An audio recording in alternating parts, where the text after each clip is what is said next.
কাঁচামরিচ সব কেটে নিলাম। হলো বানাবো কোফতা। ফলি মাছগুলো কেটে নিয়েছি এভাবে। ডিম হয়েছে আবার, এগুলি পরে এই যে মাথা দিয়ে ডিম একটা মাছ রেখে দেবো একসাথে, এগুলো রেখে দেবো। আর এগুলি কোফতা বানাবো, এগুলি সেজবো, কীভাবে বানাবো শেয়ার করবো এখন আপনাদের সঙ্গে। চলুন প্রসেসটা রেডি করি।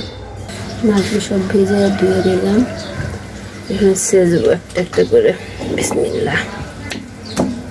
কোফতা বানানোর জন্য কিন্তু এই প্রসেসটা খুবই জরুরি, খুব সুন্দরভাবে সেজে নিতে হবে।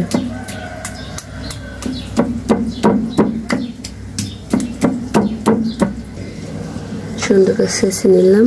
এগুলি এই যেভাবে করে ছুটে আসবে, সেগুলো বের করে নেব।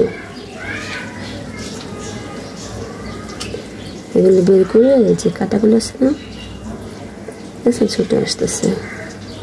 চামড়া কিন্তু কিছু হয় না, এই যে চামড়াগুলো কিচ্ছু হবে না। জাস্ট এভাবে করে আমি সব বের করে নেব। বের করে কাটাগুলি ছাড়িয়ে নেব।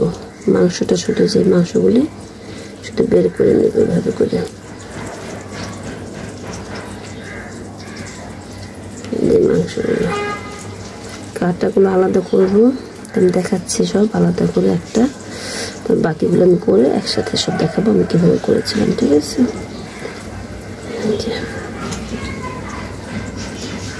এই যে একটা আমি এভাবে ছাড়া নিলাম, এভাবে থাকবে, এটা কিছু করার নেই। এখানে কিন্তু কাটা মাটা কিছু নেই, সব তুলে ফেলছি। জাস্ট এটা আমি আলাদা করে এটুকু থাকবে, এতটুকু পারি করবো না।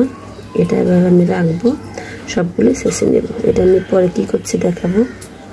এই যে আলাদা করলাম মাংস আর এই হাড্ডি কাটাগুলো, এগুলো ফেলবো না, এগুলো এমনি এভাবে ভেজে পরে খাওয়া যাবে। সবগুলো এভাবে আমি ছাড়াই নেব। এখানে জমাবো সব, কাটাগুলো আলাদা রাখবো। এখন সবগুলো একে একে একবার করে পরে ফ্রিজে রেখে যখন খাবো খালি ভেজে ভেজে রাখলে ভেজে খেলেই হবে। এই যে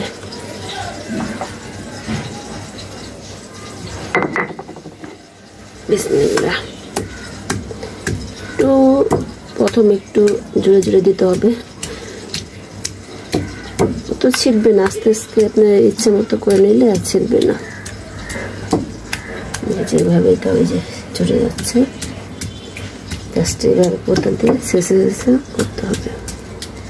আমি রোজা রাখছি তো এই জন্য কথা বলতে একটু বাঁচতেছে। এমনিও কথা বললে বাজে, মাঝে মধ্যে দেখা যায় বেশিরভাগ বয়স ওভার দিয়ে আমি ঘুম থেকে উঠলে মানে ঘুম ঘুম ভাব থাকে, তখন ভয়েস ওভারটা বেশি দেয়, যার জন্য আমার কথা একটু ঘুম ঘুম শোনা যায়।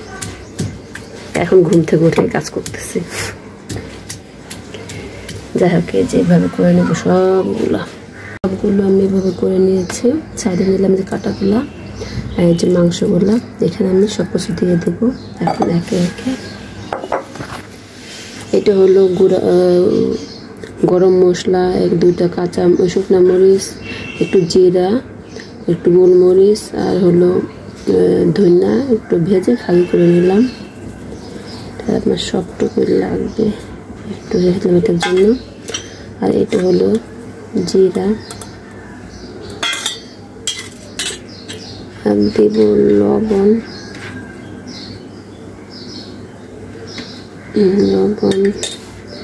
একটু আদা রসুন বাটা, একটু কাঁচা মরিচ কুচি, তারপর দেব পেঁয়াজ কুচি। এটা ব্লেন্ডার পদে বেটে দেয়, এটা যেহেতু একদম কুচি করে কাটা একদম মিশে যাবে। আর দেব ধনিয়া পাতা কুচি। সব কিছু একত্রে দিয়ে মেখে নিতে হবে। এখন দেব একটু হলুদ, একটু মরিচ গুঁড়া, সবগুলো মেখে নিব এখন। বিসমিল্লাহ। সুন্দর এখন কাটা না, কিন্তু সুন্দর করে মিক্স করে নিতে হবে। এত সুন্দর করে মেখে নিলাম। এখন হলো পরবর্তীতে কাজটা করতে হবে হলো এখান থেকে এক পিস নিয়ে নিলাম, ঠিক আছে? এই যে এটা পুরো মাছটা সুন্দর করে আমি এভাবে করে নিয়েছি। লেসটা কিন্তু আমি ফেলাই না, এটা কাটার সময় রেখে দিচ্ছি, তাহলে হবে কি জিনিসটা আর নষ্ট হবে না, সুন্দর মতো থাকবে পুরো মাছের শেপটা। দেখাচ্ছি এই পর্যায়ে একটু খেয়াল করে দেখতে হবে।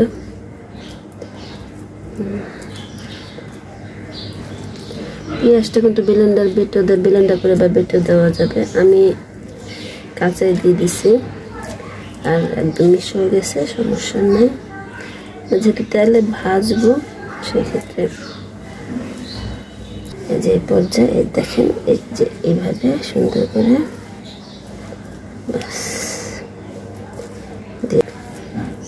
দেখছেন, এই যে সবগুলো এভাবে করে আমি রেডি করে নেব। এই যে সবগুলো করে ফেললাম, কোফতাগুলি দেখেন কত সুন্দর হয়েছে। এগুলো এখন ভাজবো, কোফতাগুলো এখন আমি ভেজে নেব। এখন এমনি ফ্রিজিং করা যাবে, পরে ভেজে আজ কেটে নিলে হবে পিস পিস করে। দেখাচ্ছি আমি কীভাবে করছি।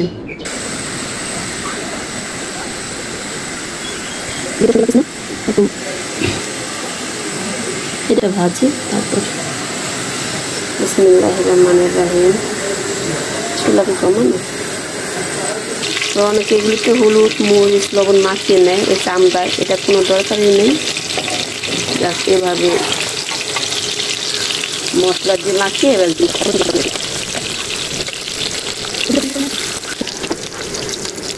বাকিগুলো পলি করে রেখে দিলাম। এগুলো ভাজবো না, 2 পিস হয়ে যাবে আমাদের। এবার পলি করে রেখে দিলাম, জাস্ট খাওয়ার সময় ভেজে নিলেই হবে।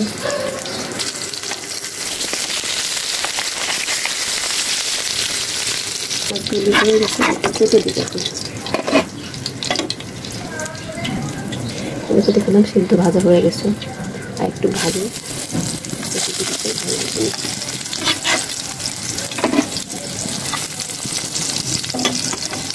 একটু উল্টা পাল্টা সুন্দর মতো ভেজে নিলাম, এরকম হয়েছে।